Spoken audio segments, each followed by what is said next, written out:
I don't see in that world any drive necessarily to make deals with the global south.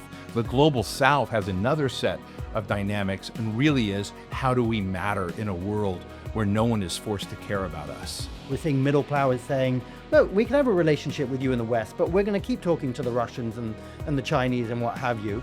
And I think we've moved on from a place where the West could just assume that they had that dominance, where they could exploit, like you were saying, where they could set the rules to their advantage and expect no consequences.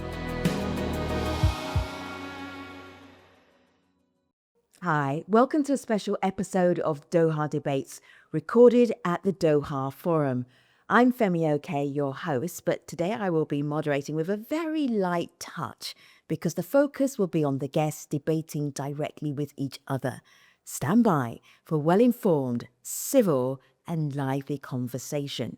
Joining me, Julien Barnes-Dacey is Director of Middle East and North Africa Programme at the European Council on Foreign Relations, and Steve Clemons is a writer, journalist, commentator, and the host of The Bottom Line on Al Jazeera English, a weekly news and current affairs show. Gentlemen, welcome. Julien, you wrote an article that caught our attention. Could you just summarize it? Because that's where we're going to start. Sure. So this is an article that we wrote a few months back, essentially making the case that if the West wants to build out global relations with the so-called global South, it needs to stop being so moralizing. And there was a sense that after Ukraine, the world was talking about the centrality of a global rules-based order. The Western states were going around the world saying you have to line up behind this. And then the Israel-Gaza war broke out, and after the horrific Hamas attacks, and then we had Israel's response, there was effective silence from the West. And there's been a lot of talk about Western double standards in terms of an unwillingness to critique what Israel is doing. And so this really was making the case for the West to get over this battle of narratives. And if you want to build out relations with the global South, as you would call it, you either get honest about those contradictions, or you say, look, we have shared interests, we can make an offer on the table, we can build out ties like that, but let's stop moralizing. Steve. Well, look, I am attracted to the framework that Julien and his co-author brought to the article, but the realist in me just says that's not the way the world works, and it's not really what the United States and the so-called West really want. They don't want a deal with the rest of the world that lifts the rest of the world for the rest of the world's, needs and benefit. They want the rest of the world to rise on its terms because that benefits and enables the United States to do things it wants. It enables, the world is not built around moralism, frankly, throughout our sort of modern history, the world has been full of hypocrisy about power.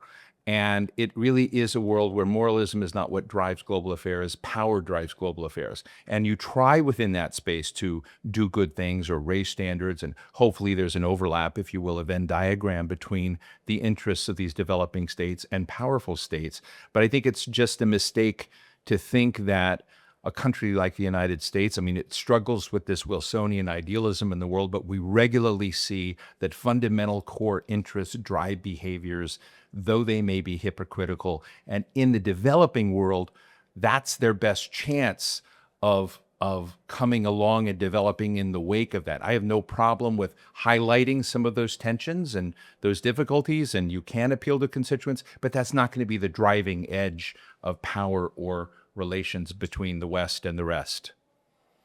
Well, I think you're largely in agreement with what we put out. I think that the case that we're making is precisely that. It's that the West has its interests, which are driven by its own dynamics, by what the West is pursuing. It's ultimately a system that's established on power. And if, therefore, the West does want to bring others alongside it, it needs to make a case on that basis. And if you want to bring countries alongside you in Ukraine or elsewhere on global issues, you can't go to them and say, you have to do this because this is the right thing. You have to go to them and say, you have to do this because it's in your interest to do this. And you have to make the case for the power dynamics that show that there is that alignment. And often, and we hope, one would hope, I think, from a European perspective, from a Western perspective, one can advance some global order, some global rules on that basis through shared interests. But I don't think it can be based on an idea that one side is right, that there's a narrative that says that the West has figured it out, that our system is the right one and therefore everyone else has to line up behind it, if we're not prepared to make the hard decisions to follow that up where we don't like it so much. I don't think we're in that much of an agreement at all, because I think that essentially it's not about the West wanting the rest of the world to just come along for the benefit of that. The West is particular about the nations it wants to help, and it wants to help those nations that have cobalt reserves. It wants those nations that have copper reserves and will export. It wants nations that will help it compete with China's stranglehold over rare earths and key materials that you need for EV stuff. There's an evolving kind of neo-mercantilism and self-interest in global affairs that is not driven by some kind of bland notion that a blob of global developing countries are out there, even though you have Millennium Development Goals, et cetera. I sort of largely look, and I support those, but I understand that they're kind of icing on a cake in a sense. And and the substance of the cake really isn't there. But I think what's important to think is there's another dimension to this where we're talking about global order that is going to have a new kind of stress, which I think is very important to look at, particularly with the dominant role the United States has played really since the end of World War II over international institutions and over what we consider to be, Western alliances and the kind of large developed world. And that is a kind of pugnacious nationalist populism has taken over in the United States, where there's far more disregard for the rest of the world than we've seen in generations. And that means that kind of involvement in deal making with other developing nations, I hate the term global south, but it's used frequently, but in that world, you're going to have a greater disregard and lack of care and concern for the rest of the world from the United States than we've ever seen before. And that is going to be, I think, another dimension where in that quid pro quo that maybe we're talking about, maybe we are closer to that in some ways than I might think we are. But if that's what we're talking about, wanting to bring them on, I think you're going to get an America that doesn't care if they come along, that they come along if they want to benefit, but if they don't come along, too bad, we don't care. That's what I think is the era we're moving into. So I think we are in a new moment where global common norms are no longer being pursued, and there's new geopolitical competition. And it's a question of getting people to line up behind what individual states or kind of dominant powers like the US want. I don't think it's about the West reaching out to establish common values for the global order. I think we're well beyond that. And obviously we're in a moment of great power competition, and that frames a lot of what's going on.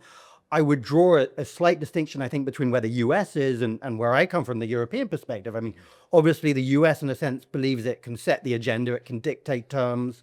It's looking to impose an order on everyone else to a certain extent, and it wants nations to line up behind it on its terms. I think from a European perspective, given that obviously the Europeans come to the table with a lot less power these days than they ever have, there is more of a sense of a need to reach out to establish relations with the so-called middle powers to counterbalance some of these global power dynamics and to make the Europeans a bit more relevant. And I think that's then when we get into the question of how one goes about doing that. And there was a moment where it was about global values and narratives and West is right, and we've understood it. And I think we're beyond that now. And I think it's a mistake if Europeans in pursuit of global allies and alliances are going out saying, look, the global rules-based order, you should line up behind this because this is the way things are done, or this is actually going to be right for you.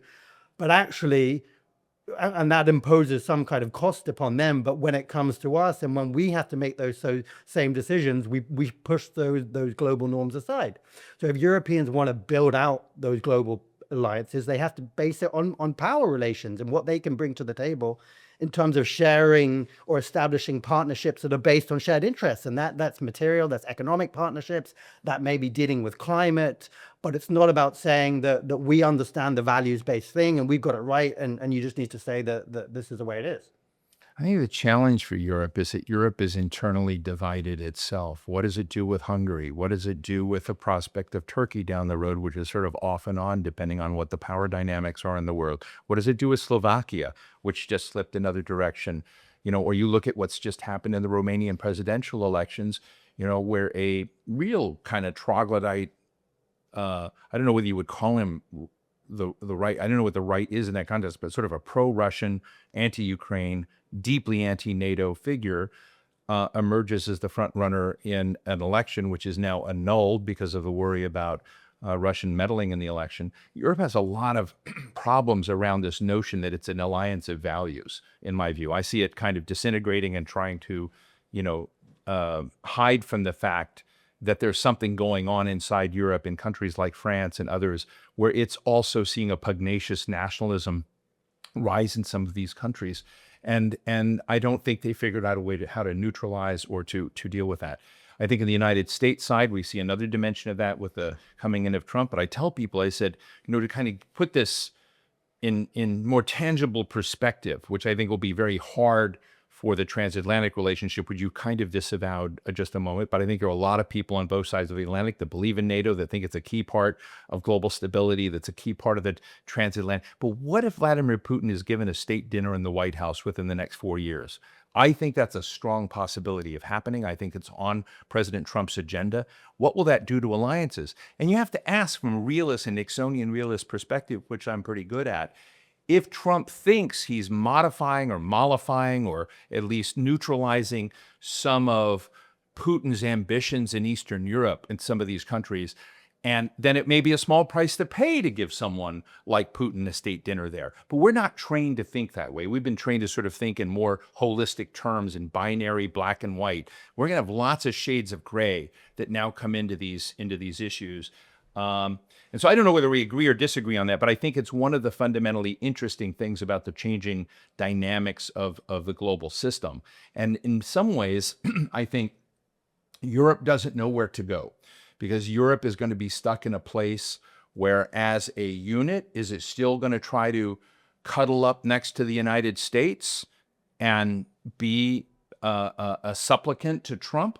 Or is it going to try and do what somewhere in the Middle East right now, or countries like the UAE or, Saudis and others are all hedging themselves between China and Russia and the US, and they're not trying to be on one side of the line or the other. And if you're in that world, then the West is no longer there anymore. It really becomes more of an ad hoc world where you have a constant shifting, changing set of relationships responding to causes. And the consequence of that is you're unable to really have any big lift for any of the big global torments that are happening, particularly with things like climate and migration, et cetera. Well, I think from a European perspective, it's clear that the transatlantic partnership is under stress, and there's a huge amount of uncertainty about what's happening with Trump. But this goes beyond Trump, of course. It's not as if Biden was deeply invested in that beyond Ukraine in a way that a lot of Europeans would want. I work on the Middle East.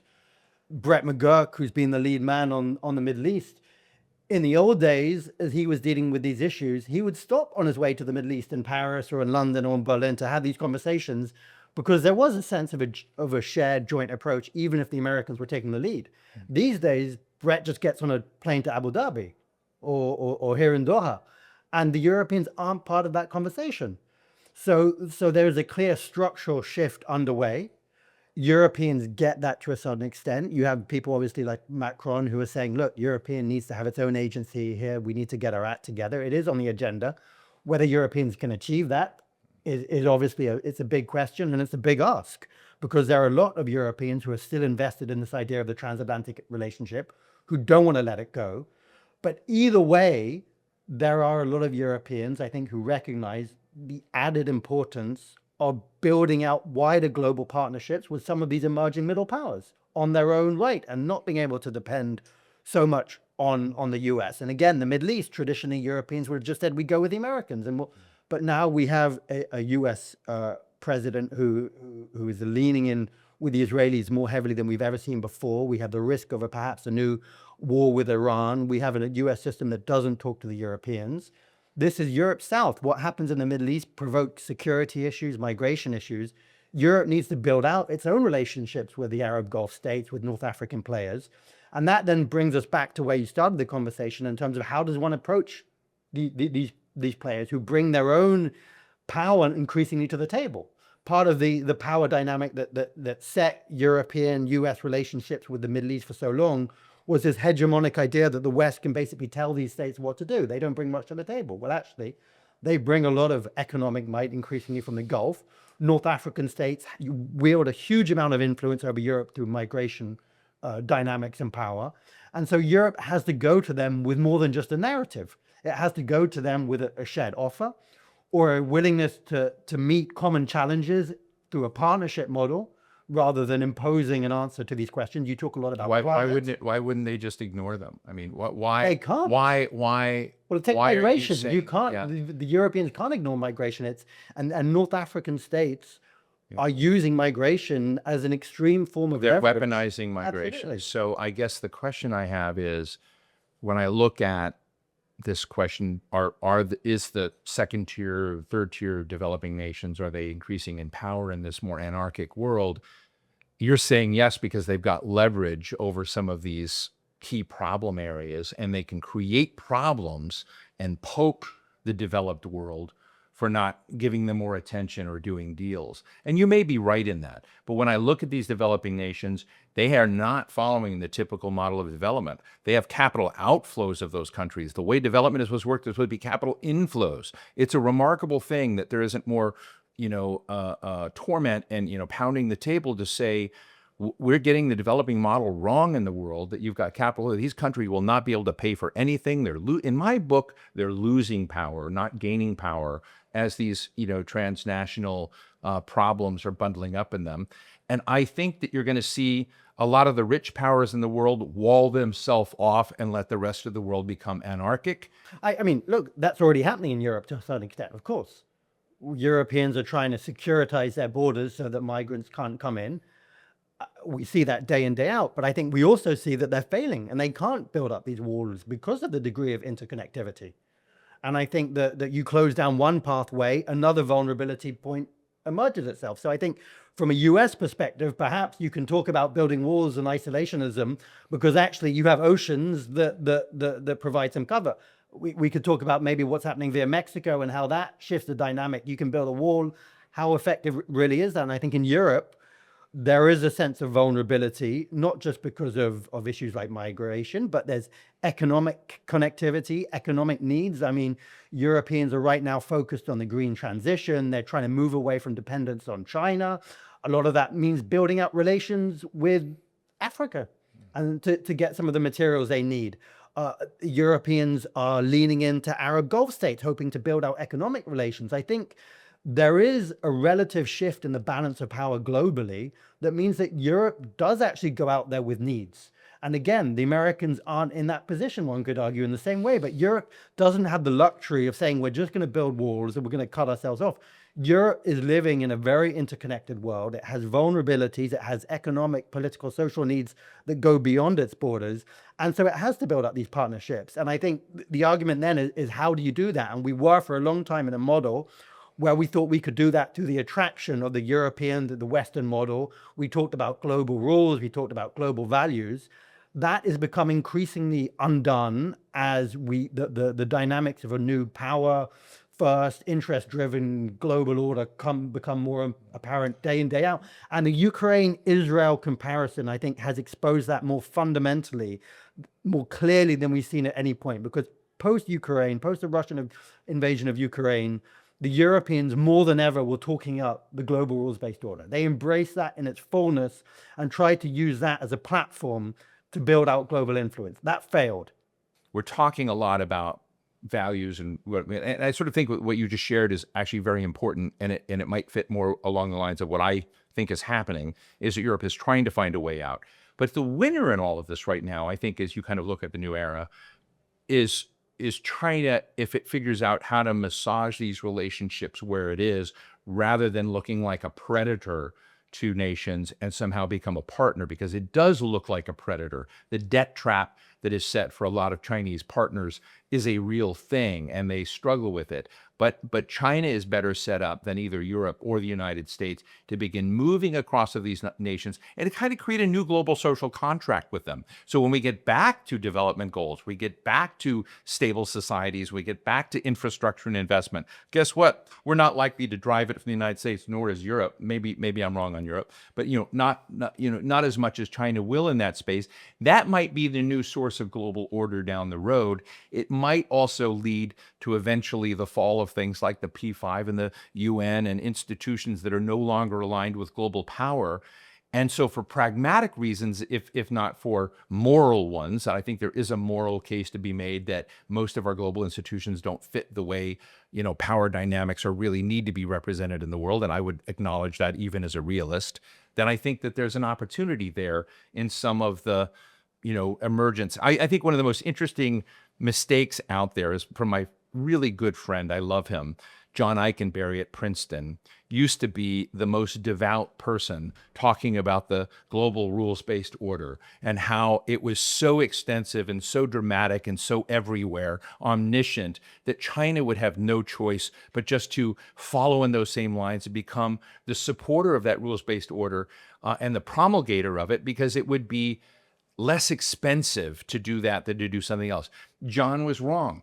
And I think I think in that divergence away from the global rules-based order, which I think you've acknowledged, you're going to have a lot of ad hoc deal making, and that world is really a John Mearsheimer world. It is much more a world of chaos, anarchy, might makes right, power relationships, ad hoc deals. That is a messy world with a lot of convulsions and problems.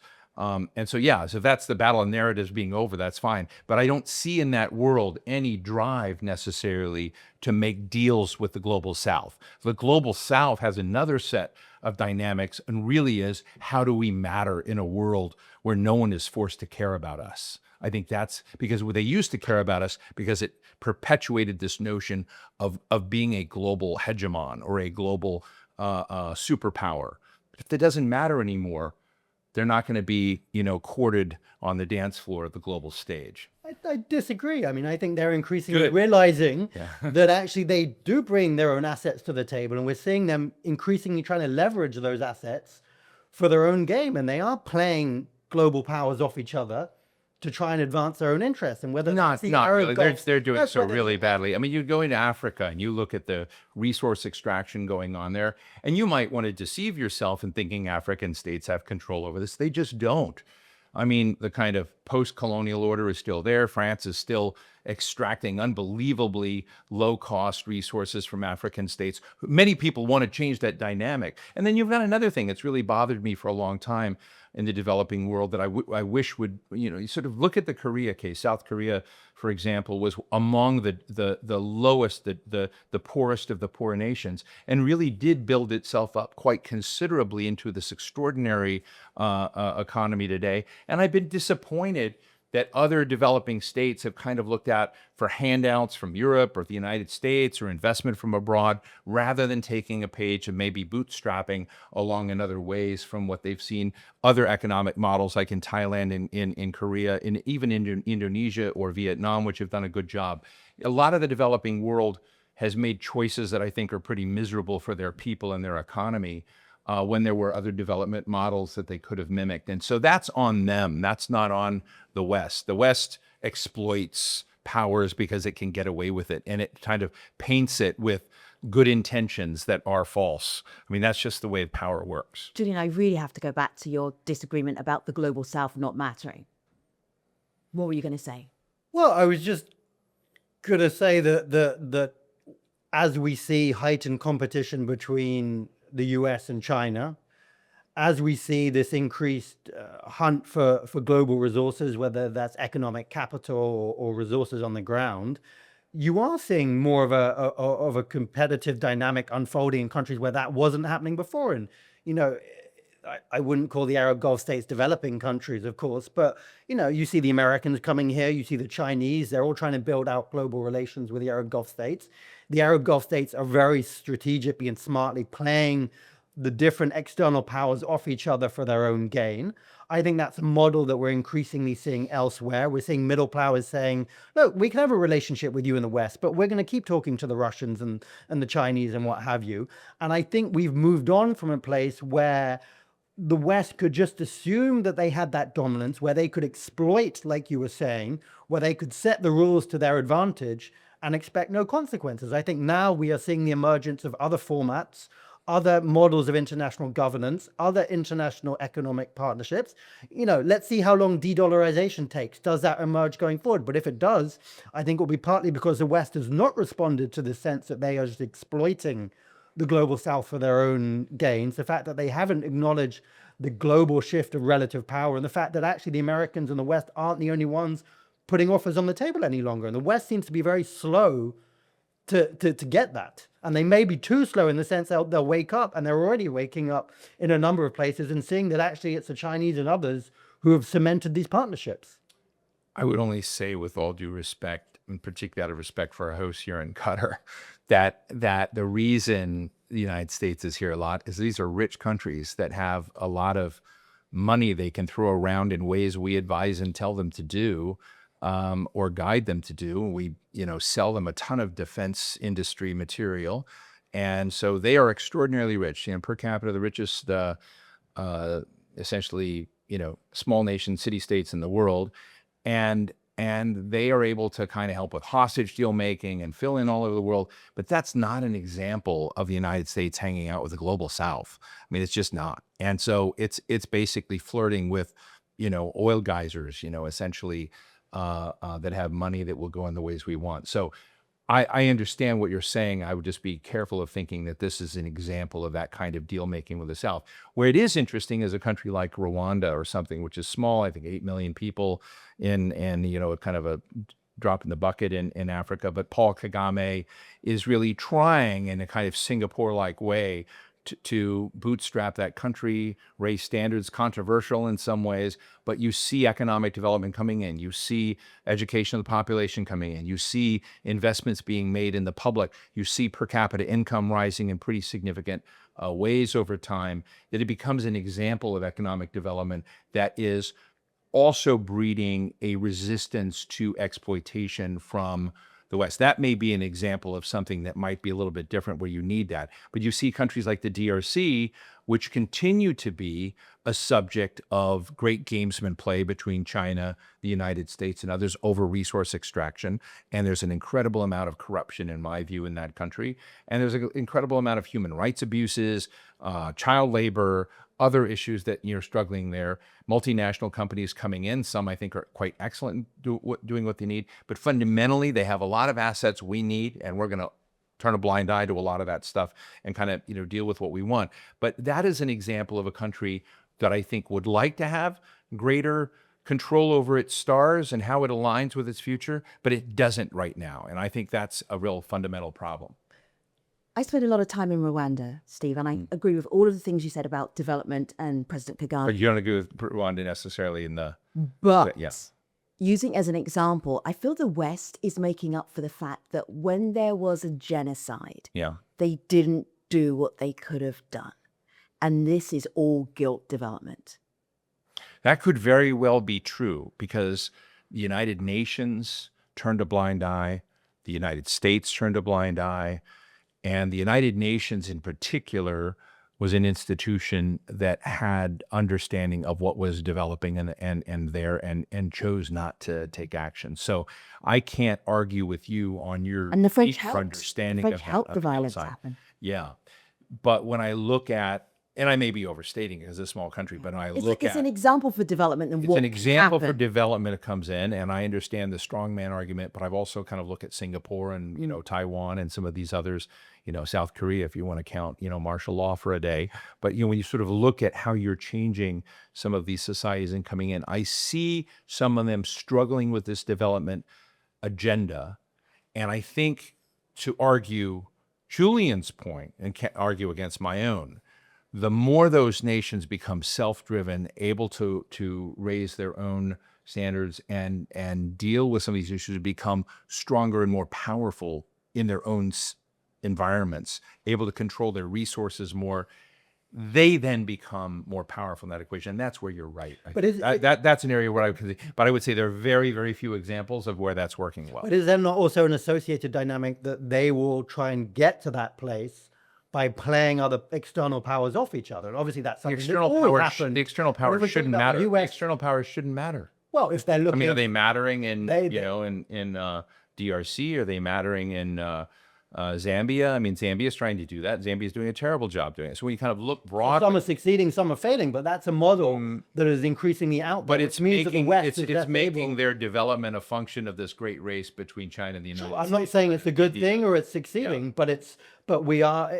in a new era of great power competition, and that gives middle powers But or the developing power powers. exists not with them. It exists with those investors or great powers. And so when you look at Brazil, you look at India, you look at, I would even put Iran in this eventually, and China and the United States, these big population nations, stakeholder nations in the world, they have power. They make their own weather in the world. To kind of talk about mountains for a minute, they make their own weather. Most of the countries we're talking about are victims of weather. They if they are having a good time and good day, it's because weather is, going well and they're in the wake of some trend. If it's going badly for them, they have very, very few ways to control their circumstance. I'm impressed with countries that begin to get more control of that. And I think your argument works better if there was a template where they began to make more of their weather in it. But it's very, very hard. And particularly when you look at the 30 poorest nations in the world, they're in a terrible circumstance because capital is flowing out of those countries, not in. And for the world you're talking about to take place, there need to be certain changes. But I'm not talking about an end. They don't matter. I'm not talking about the end results here. I'm just, I'm not talking about whether they're moving ahead with their governance or achieving economic success.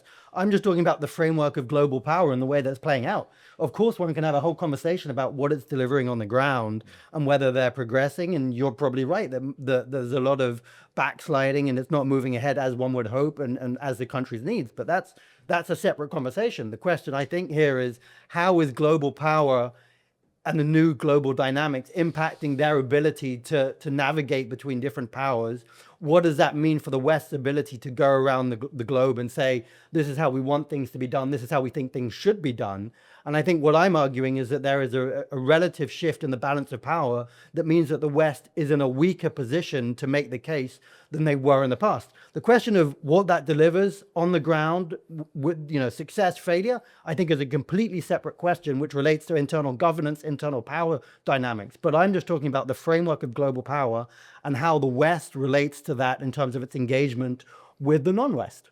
As we close up this conversation, I am curious to see if anything, gentlemen, you said to each other has resonated strongly or even perhaps changed your perspectives. I think I'm going to land on resonated because I don't feel perspectives were changed. But Steve, thoughts? Look, I think there's a lot in Julien's argument that I could line up behind, and I could honestly, in a sophist way, argue his case in some ways, because there's a side to me that's very sad about what's going on in the world, that I really want to see the developing world have more power, have more sway in some of these cases, be exploited less, be able to negotiate a different kind of deal and social contract with developing powers.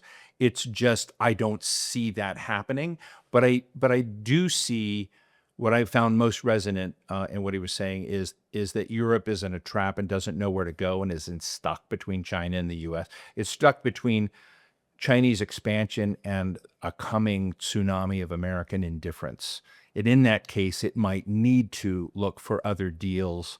And I think it's going to be frustrating because the powers that Julien are talking about don't have as much power as I think he is clocking them up to have. But I want to believe it, and so I really appreciate the conversation. You're doing so well on what was resonating. Then you pointed out why he was also wrong.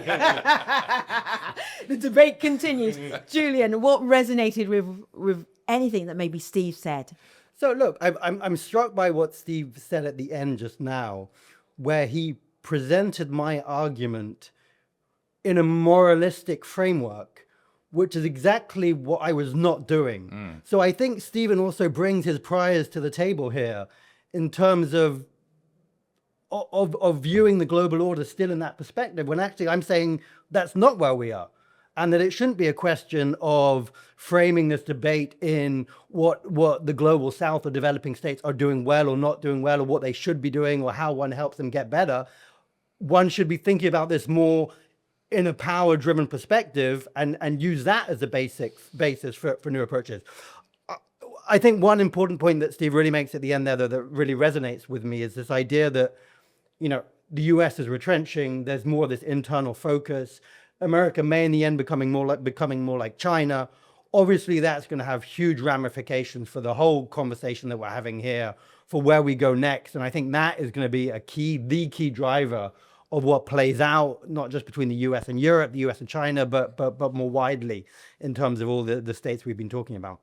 If we were all being really candid about these are the positions that we hold, but this is what's really going to happen in the world, Julien? I feel like you're arguing from the perspective of this is how the world should be. No, I don't think I am arguing that. I think I'm arguing the opposite slightly. I'm saying this is the way the world is. And that if the likes of, and again, particularly from a European perspective, if we want to have a stronger alliance of global allies, and if we want to counter the fact that we can't rely on the US any longer and that Europeans can't stand by themselves, they're going to have to build relationships based on shared interests, based on a balance, based on bringing something to the table that creates partnerships with states that also want something from us and have something to bring to the table as well. Now, Steve was talking a lot about the most kind of developing states. I mean, maybe I'm talking more about middle powers who bring some weight to the table as it stands. But I think Europeans need to reframe their understanding of the relative shifts in global power to acknowledge those middle powers in a more serious way. Who else is having this conversation, Steve? Not enough people. I think this is a great conversation, and I'm sorry for ascribing moralism to your much more utilitarian and transactional world. I read the piece, that you wrote, and sort of felt it did have a moral undertone and dimension to it. But I'll acknowledge that what you said is what you really meant. But I think in that kind of more transactional space, the real challenge is I don't think the middle powers have as much power to stack up as you may think they do. And that's going to be a problem, at least in the near term, because they're so much a fundamental victims of that dimension. But, where I see this beginning to, take place to some degree, but indirectly, it's kind of a bank shot approach. You're seeing a lot of the people in the trade investment arena begin looking at, in the U.S. case, how do you make Made in America work? I mean, I find it interesting because America is not really a nation that knows how to make industrial policy work. Korea and Japan and Taiwan do, but we're not a nation where that's easily in our DNA, but we're pretending that that is the case right now, trying to look at, Donald Trump wants to come in and put tariffs across the board, Canada, Mexico, creating these shocks. Maybe it's just leverage, maybe it's hyperbole, but beginning to look at the fact that to some degree, there is going to be some shock and pattern on these, flow of critical materials. I think what's interesting is we think about, I'm very interested in the green energy transition, that may be having a heart attack right now because we have a president of the United States coming in who doesn't really believe in that transition, but might do it because he wants to beat China in some way, though China dominates in that space. Or you look at AI and the expansion of AI and the data center needs and the power behind that. So many of the materials and needs like that are locked up in Africa or Southeast Asia, and you get back into this geostrategic competition. So to some degree, again, coming to Julien's point of where he may be right, this may, if these countries get their act together, help them up their game a little bit and their stock in this power, because right now there is going to be a desperate race in those places, but it's going to be driven less by these progressive questions about getting energy right and cleaner in the future, and more just because they want to screw their geostrategic competitor. Julien Barnes-Dacey, thank you for inspiring this conversation. Steve Clemons, thank you for an inspiring conversation. Gentlemen, you're greatly appreciated. Thank you, Femi. Thank you.